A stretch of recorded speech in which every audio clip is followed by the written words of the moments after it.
And at any point, if I start at 9:30, if I have 10 losing trades, that means it's just not, you're not meant to trade today because something's not right. You typically don't have a 10 losing trade streak ever, um, which would indicate that you need to work either on the process or the strategy setup, figure out your edge. Something's lacking there. Welcome back, everybody, to Be the Trader. Today, I have a very special guest, someone who's been on the show before, and he's back today, Kris Joshi from 7 Points Capital. Krishna, thank you for joining us, my man. Thanks, Alex, for having me on the show again. Excited to be here. I hope everyone's staying safe out there. Absolutely. And I know you're saying that because it's been a very slow market these past couple of months. I mean, January, February are kind of hot, and then March, April, it's just kind of been different. Now, I guess it does depend on the way you trade. So how has it been for you?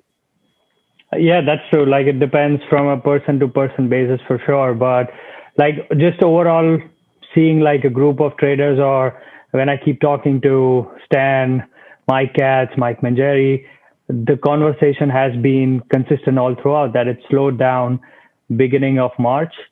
And which is why I enjoy our Thursday night poker, the 7 Points poker evening, because whenever we meet up for that, it's poker is going on, but it's more about like, how is everyone doing?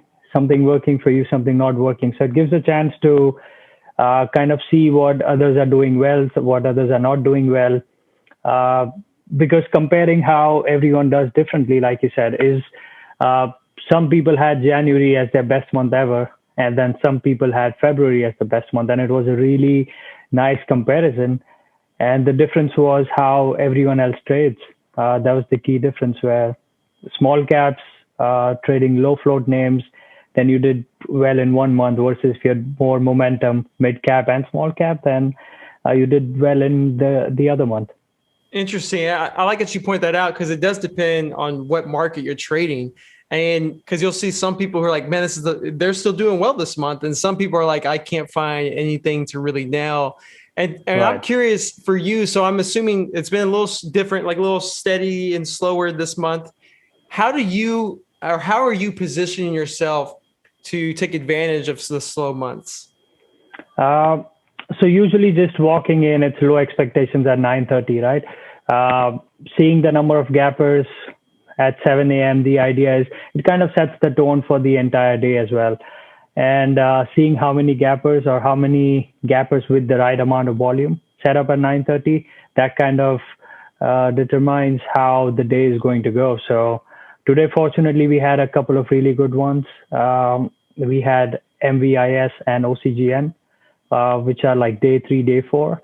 So coming in, I had like 4 or 5 names that I really wanted to focus on, and that was possible today. And it's funny because like a day like this makes up more than you make in an entire month. So that's how sometimes it goes, and that's how it's been for me. Just thinking of it, just hitting bases, no home runs, just thinking of it as like one setup at a time. But at the same time, having that screen time, you know that if something sets up right, then it's so much easy to just keep reattacking it over and over again. So, for example, today was RIBT, where I at least had 5 short setups where I had like one really nice trade, and then I had a little position left from that short near the top, and then I just kept adding onto it and then just covering the washes. And you had like 4 or 5 such setups, and you just keep reattacking. You know that when it sets up again, none of those traps. It just makes it easier. So there's no stopping. And when you see like something like MVIS yesterday, it drops and then reclaims and starts making new highs. So it just tells you that it's not the right day. Stay away, be happy with what you make, and then live to trade another day, I guess. And for everyone who's listening, today is April 27th. So just in case you're curious on what tickers he is talking about and what day, yes. It's April 27th, 2021. One thing a couple of things you hit on though. One of those was you look at the morning gappers and it kind of gives you a sense of what the day is going to be like. Right. And Can you go or elaborate a little bit more for someone who's listening to this for the first time? They're like, well, what does that even mean? Like, I have no idea what that really means. Right. So just when I put up trade ideas in the morning, it's just knowing how many stocks are gapping up. More than 25%, that's like my basic criteria. How many stocks greater than 25% gap up? I don't care about the gap downs because it's usually something, the stock is short seller restriction, SSR. That's something that hasn't worked. So it's just focusing on gap ups. I want to see at least more than 5 million volume pre-market and some kind of follow through in the pre-market. So it's trending in the pre-market, starts ripping at, let's say, 6 a.m., has some sort of news catalyst, and it has a few trends up. And then at 9 a.m., it's like kind of topping out and then starts fading off. So something which is trending with decent amount of volume would probably qualify into my watch list. And then it's usually at the same time, I'll be looking at something that gapped up in after hours the previous day. So GSAT, for example, today, right? So April 26th in the after hours, GSAT was gapping up pretty nicely. ZOM, which is another former runner. So that was gapping up on decent volume as well. So it's just usually knowing that, okay, I'm comfortable trading something like a ZOM. What do you trade along with ZOM? Okay, so I trade NAKD, for example. So that qualifies part of the watch list. So it's just at 7 a.m. all I want to do is just make sure that I'm not discarding any stock at that point. It's just add it to the watch list, make it a bigger watch list of, I don't know, 15, 20 names. Yeah. And then what I do is just put it down quickly on an Excel sheet, and then I'll write down the catalyst next to it. So phase 3 gap up. So today something like ALDX, like FDA data, phase 3 data, FDA approval. I don't touch any of those. Just historically knowing that statistically, I don't do well trying to short those ones. So that is completely discarded. So it's just narrowing the watch list from 7 a.m. to 9 a.m. And then at the same time, I'll be marking down levels. So it's just, it's a process that I've developed over the past few years. It's nothing fancy. It's just my way of creating the watch list and narrowing it down to about 8 to 10 names that I'm comfortable watching at the same time. And, but from 7 a.m. to 9:30, it's making sure that I know the catalyst on each one of them. I know previous levels, offerings, and all those things that comprise into that process. Does it kind of make you, can you wake up in the morning yourself and you're like, okay, there's only 2 things popping today, so yeah, I'm not going to trade? Or is it more of like even if nothing's showing up, are you still going to be there at the open and waiting for something? Or can you give us an idea of what you're doing at that point if there isn't anything really hitting on the radar? No, absolutely. I don't think in the past 7 years there's any day that I've taken off voluntarily. So if things don't gap up, so over the past 7 years, having traded for a while, what happens is you have a bunch of strategies under your belt, right? So it goes from high volatility strategies to low volatility. And coming from a scalping, market making kind of a background, what that does is when things really slow down, where the ATR of the stock is much narrower, I have a couple of strategies that help me in a low volatility environment. So believe it or not, March and April, I went back to scalping that I hadn't touched in exact 12 months. March 2020 all the way to February 2021, I had not scalped the market at all. And then March, as things slowed down, I have like my go-to strategy for a low volatility market. And I just ended up switching to that. So it's more like a consistent, just making sure that you go back to a strategy that you're comfortable with and you can consistently make X amount of money trading those. That's a good point. I mean, you've been trading for 7 years, so you have different strategies on your belt that work for different market conditions. But there's some people out there who don't, right? They just have maybe that one strategy and they're like, right, there's nothing here. What do you suggest for those people? Because they don't have 7 years, or maybe they have 4 or 5 years, but they're only comfortable with one type of strategy. Right. What would you do if you were in that kind of case? I think this would be a perfect time where they could keep working on new strategies. What you want eventually is a basket of strategies that allow you to go from low volatility, high volatility, small cap, mid cap, large cap. Let's say if only when all the large cap names start rallying, you just don't want to miss out on that. When small caps are not gapping up at all, uh, you don't want to be not able to participate. If you don't want to trade, or if you don't see a setup, that's a different thing. But not being able to trade because you don't have a strategy that supports it, those are two completely different things, right? So I feel like for someone starting out or having just, let's say, continuation breakouts on small caps, if that's their strategy and if it's not working, this would be a great time for them to work on a new strategy, add some new strategy under their belt, just backtest something, just try out a simple strategy and see what's the follow through on that, see the performance. And if it doesn't work, you just move on to the next one, because adding a new strategy or going live with a strategy in which you have an edge definitely takes some time.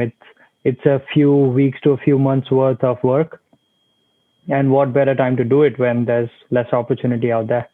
That's a good point. And you also mentioned something about earlier in the conversation about the idea of when there's a stock that maybe is looking like it's dying. I think it was MVIS this past week. And then all of a sudden just recovers all the way and goes to break highs. That tells you that maybe, you want to stay away from this kind of a trade or a market. Is that something that you recognize before it happens, or something that you recognize after it happens? I'm just curious. Usually in those so if I had to categorize that kind of setup, it would be heavily shorted, a lot of negative short reports as well, which are out there. So those are the kind of trades that are a trade to trade basis strictly. So those are not the ones that I'm looking to swing overnight. Those are not the ones where I'm adding every time it sets up. And that's a big contrast to the RIBT trade, where something tops out on heavy volume, drops, and then sets up, and you get 5 chances to pretty much keep adding. Let's say you don't take off anything, you can still just keep getting bigger and keeps working. You can keep moving your stop lower, and it works fantastically well, versus MVIS, OCGN. OCGN did that today as well. It just went down, something changes middle of the day, straight up, right? And then it keeps going in after hours as well,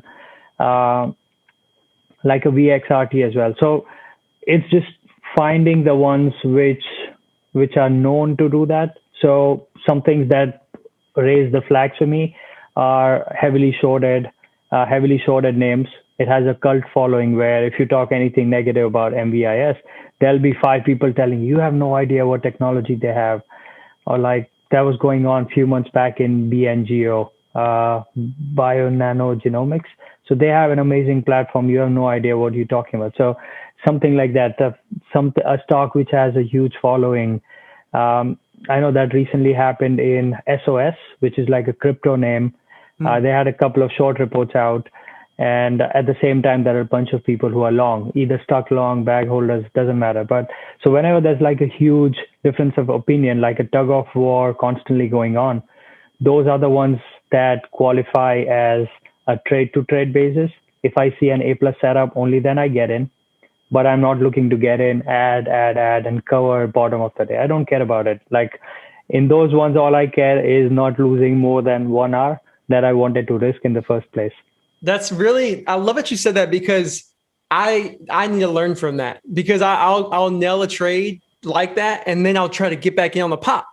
I'll get back in, and then they just squeeze you out. So I love what you said, because that'll make me think differently. I'm sure there's other people out there who probably like, hey, I always get in on pops and it works, but the one time it doesn't, you just kind of give it all back, and it's frustrating. So I like how you kind of have criteria on like, okay, this is a stock where I'll nail and get out and be done at a great entry, right? And versus one that I can nail, get out, and then add on pops and continue to recycle. Exactly.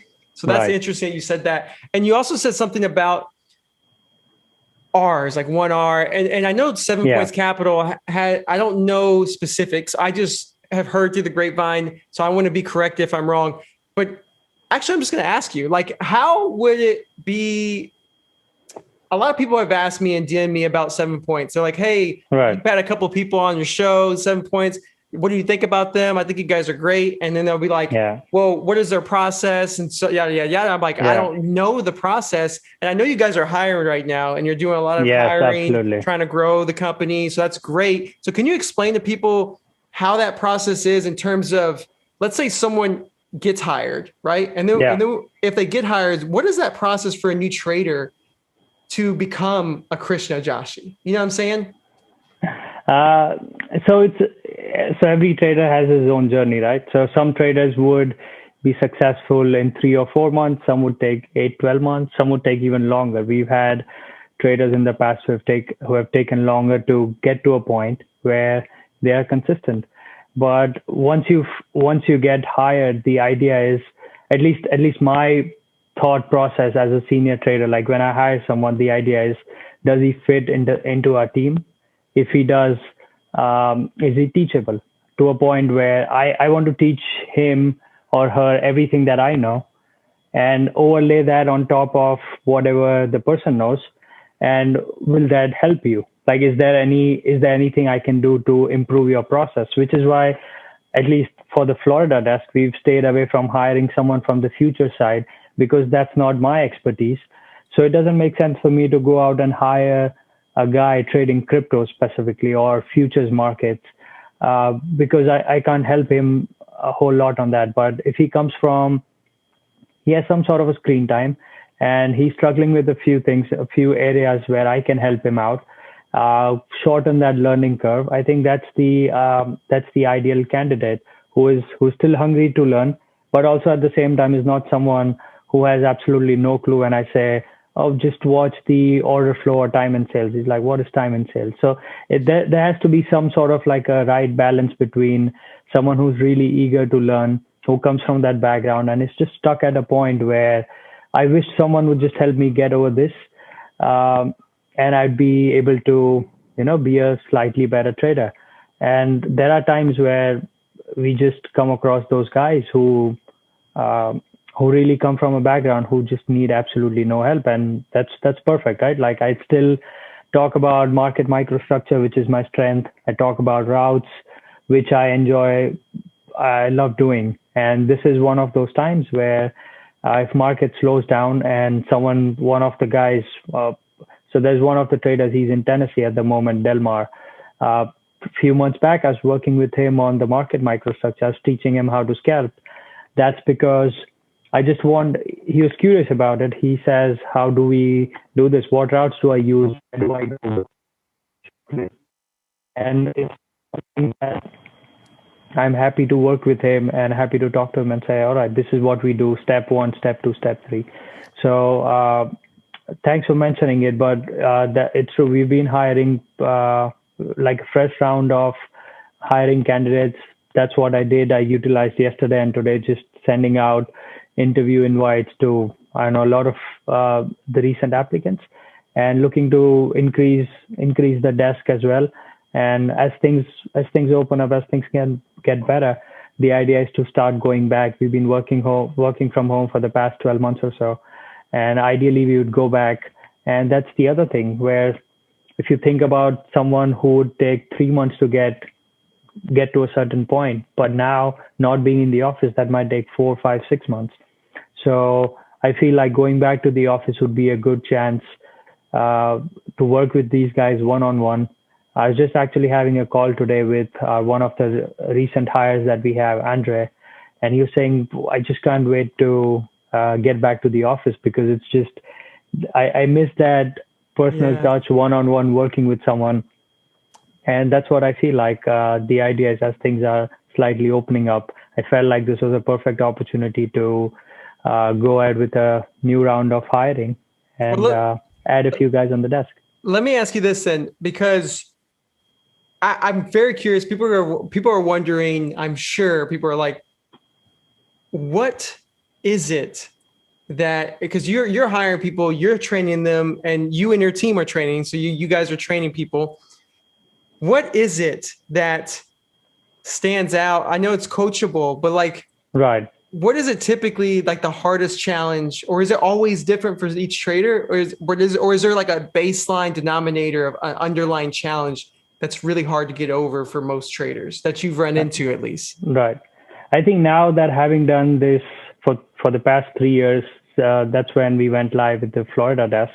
Having done it for 3 years, I know that there's no baseline. Like, everyone comes from a different background. It's not one recipe for everyone. It's like personalized, customized coaching, mentoring for each of the traders, because everyone deals and struggles with different aspects. Someone has an issue with risk management, someone has an issue with just being coachable. Like they're just not open to like constructive criticism. They just feel like, oh, I don't think this makes sense, or they don't really fit as part of the team where they are better off just being solo. So it's just each trader is his own, and I feel at this point, just having been able to figure out that, okay, having done this with 8, 10 guys, I feel like it's easier to quickly figure out a customized recipe for each of the new guy we hire. It's more like, okay, this is what he's let's say this guy is struggling with risk management or having his lockout in check. And I just feel like for them as well, just having someone to talk to on a day-to-day basis is the difference between someone, let's say someone starts from 25,000, has a great run, makes 250,000, but still has some sort of like, it was a great run, but still lacks some discipline. It's easy for him to blow up or lose half of that in one trade or a week or a month. All that hard work, it's easy to do that. And the difference between working with a team like us is that you're always answerable and accountable for what you do. You also have risk limits where you just can't have $1,000 lockout and just close out at 5,000. Or there used to be a point where I used to have a $50 lockout, and I would have to get locked out at $50 because that's why the lockout is. It's like a temporary speed bump. So just knowing the value of the process, discipline, and everything, something that we've learned the hard way when I started back in 2014, is something that I try to, like, risk management is at the core of all the strategy, training, coaching, whatever you want to call it. You know and what? I think that's. I don't mean to cut you off there, but I want you to hit on this right now because you're on the topic. But I want to focus in here because I think what's so different between a retail trader and a prop trader is it's more professional, right? Like, because it's a job, right? It's an actual job. So you got to take it seriously. Right. And retail trading can be the exact same way, but most people, including me, like that's my weakness since I don't see it that way. So what I'd love for you to dive into is how because you mentioned a couple of things about your lockout.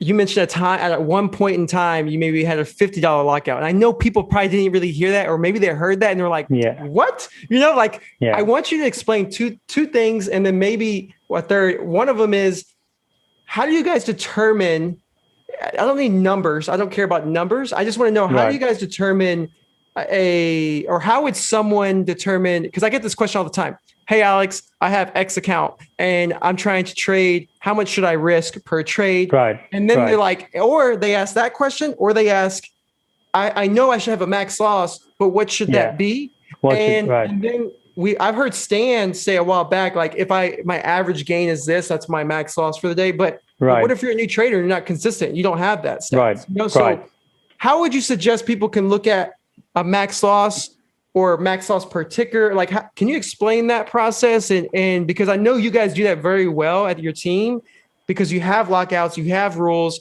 And I've even heard something like y'all had like a 10 bullets, like you divided by 10 at some point. Someone did that. And I was like that's, I need to understand that. So I'm asking for me and for others. So if you can explain that. No, I think that's a great question, because sometimes you hear these terms like journaling and you just don't know. It's like, but what even is journaling? What do I journal? So this is one of those questions you hear about risk management and these terms. I'm happy to touch upon that. So I feel like if you're starting off a small account, your daily loss limit should always be a percentage of the account value. So it could be 1%, which is still a pretty decent amount. You could risk $250 on a day.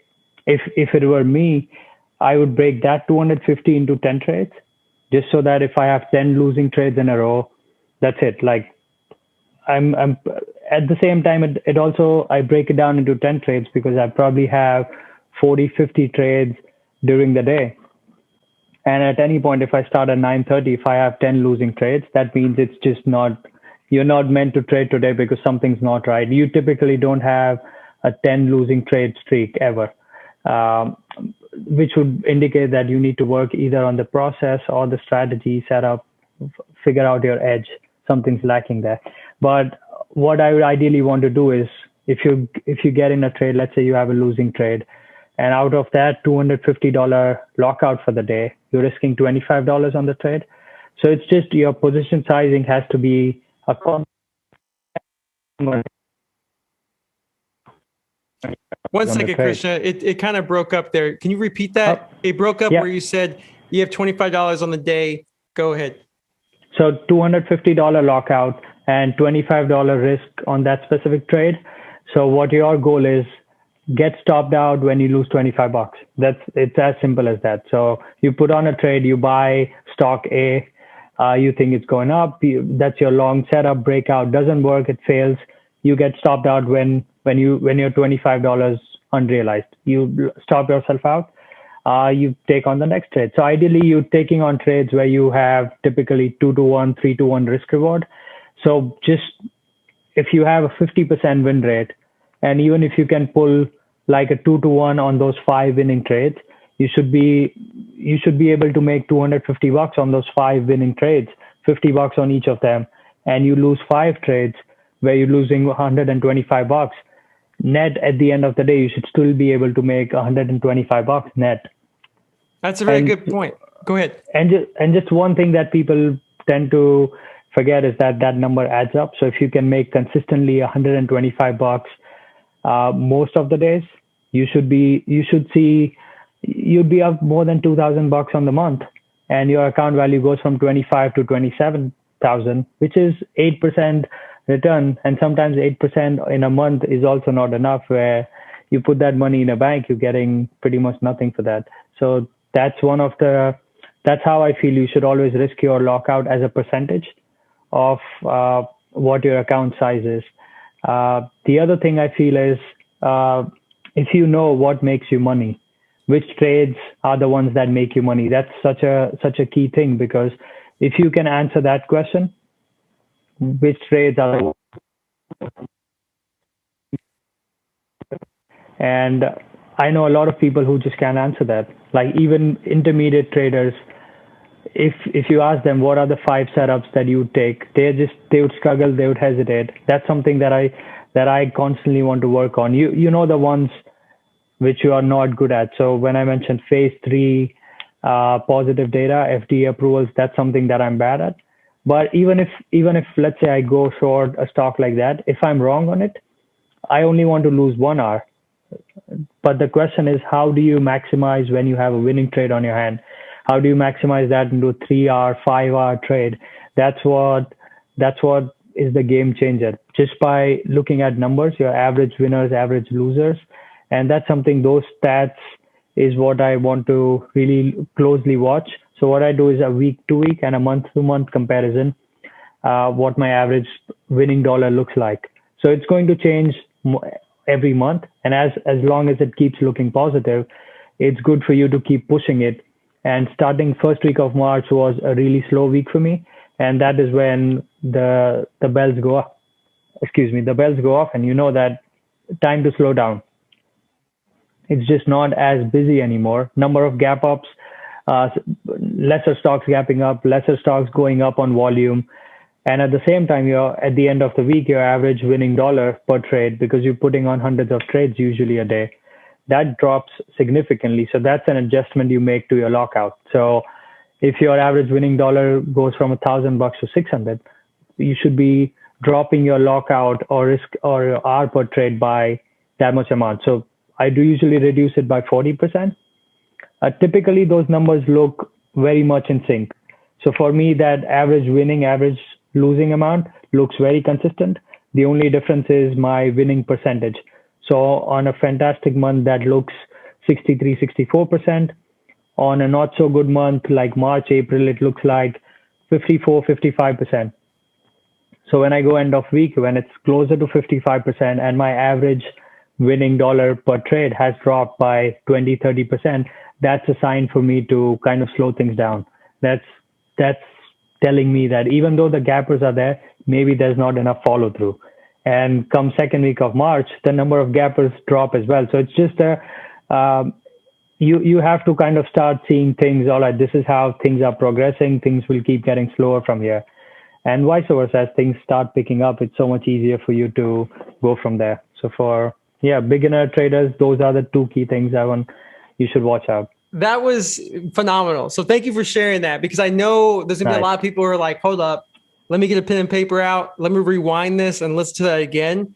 And because they need to hear that again for sure. And I know if they ever come and work with you guys, they're going to get that kind of feedback and they're going to get that kind of mindset, which is awesome, which is why you guys can make successful traders. Now, one thing before we start to wrap this up, I something that pops out of my head, and I know it's going to pop out on others too, is you divide it by 10, which is totally fine. I love that, because now if I think about that and I try that, like the de-stress level just drops. You know what I'm saying? Like, because you have so many tries, you have so many tries. And so I think that's brilliant. And what do you say to the people who are like, well, $25, like, I mean, I get in and I get out, like, you know, that's, if I'm short seller, you know, I got to pay. So like, you know, I'm not going to really make anything. What would you say to that person? Firstly, like the numbers would add up, right? So if you're risking $25, and so going back to that example, if you have 50% win rate, and on those 5 winning trades, you're making 2 to 1. On the 5 losing trades, you lose the 1 hour, right? So you net up 5 hours every day. If you're able to do that consistently, let's say 75% of the days of the month, so let's say 16 days out of 22, if you can do that, you are up significantly on the month. So that's a sign for you to increase the value. As the 25,000 value goes up to 27, so you automatically increase your R from 25 to 27. So that's the first change as your account value grows. But the other thing is you don't always utilize all the 10 hours, right? All the 10 bullets. So what happens is, let's say you're only taking 5 or 7 trades, so you can split it accordingly. If you are someone who trades very less. So I love having conversations with Riley, who is in the Canada office, and he trades. There are days where he doesn't trade at all, and I just completely, we laugh all the time, and I'm like, how do you not trade on several days? And it's just how different traders are. So if you are one of the guys who has very selective setups, 1 or 2 strategies, and you only put on 5 trades a day, then it doesn't make sense for you to break it down into 10 trades. In that case, you break it down into 5 bullets. So $250 lockout, break it into $50 trades. And the idea is not to stay at the $50. What most people have a hard time understanding is you are at a point which is relevant to your, it's all relative to your account size. It's relative to how much money can you make when you're right. And at the same time, assume that on an average, you make 5 hours a trade. Then it doesn't make sense for you to just have $25 hour. You can split that significantly. You can move that. You can play around with it. It always has to be relative to how much money do you make when you're right? How much money do you lose on a down day? So if you're losing $250 and if you're making $750 on a day when you're up a lot, there's so much room for you to keep pushing it. And then you get to a point where, all right, now my lockout is at $1,000 and the number is not looking 3 times anymore, right? So relatively, your average winning day was 750, average losing day was 250. You keep pushing it up to a point where it's at 1,000, but your average winning day is not looking 3,000 anymore. It's only 2,200. So that's an adjustment you have to make. One of the bigger challenges traders face is the moment I sized up, I started taking losses, or the performance is not relative. You size up 5x, but your P&L doesn't go up 5x. So that either means that you sized up too fast, take steadier steps, like slower, smaller steps.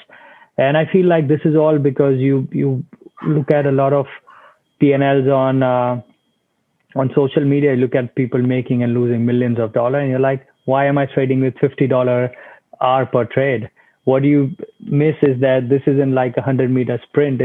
It's a marathon. You want to be here 20, 30 years later as well, building on that equity curve, having less drawdowns versus just being all over the place, up a half a million, down a million, then make back 2 million the next day. I don't think I could do that. Like, to be honest, like even 7 years in, just looking at some of those numbers, it's just not for me. And I feel that since every trader is different, you have to find the right balance for you. And I as love long it. as the numbers look in the right direction, they're pointing in the right direction, keep stepping it up. Cool, cool. Now, look, Christian, we're going to end on that note because that right there is gold. And I appreciate you sharing that insight because I know so many people have these questions and it's just, you just nailed it on the head. So if you didn't catch what we're talking about, rewind this, listen to that whole answer again. And I'm telling you, you're going to thank me. You're going to thank Christian. You're going to DM him. You're going to be like, thank you so much. You helped me so much. And don't forget, guys, check out 7 Points. They have a YouTube channel. They've been producing content for quite some time. And they're also going to be hiring. And I'm sure they may be hiring even as time goes on. So always check them Absolutely. out. And if you have questions, reach out to Christian. But Christian, where can they find you if they did have questions? Thanks again, Alex, for having me here. Always feel free to reach out to me on Twitter. You can go on the website, the career section. You can apply. We are hiring for the Fort Lauderdale desk, looking to expand our office. And yeah, I hope to speak to you again, Alex. I hope to speak to you again too, my friend. Take care, brother.